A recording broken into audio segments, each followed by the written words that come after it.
ये ना वो तो शेर जेड़ा मेरा भाई असली ते शिव बेली जी साहब जी क्योंकि महाराज पांडव जेड़ा थी है त्रै जेड़े थे माता कोता के थे आधे दो जेड़े थे माता माद्री के थे जी साहब जी बब्बे की मोवेला अलग अलग नहीं है वो राजे सतवादी भीमसेन अर्जुन जी साहब ये माता कोता के नुकड़ और सहदेव माता माद्री के थे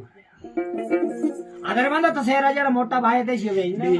ता खा बारा शेर तसेरा नहीं हमारा आया से माथरे रे ते शिव बेली जे बंदा तसेरी दा होण ला जी साहब जी जय टाइम महाराज नोकुल द्वारा का वो तो तेरी अंदर में पहले वाली भाई बन लाड़ी का ले कर या वो लगा ठीक है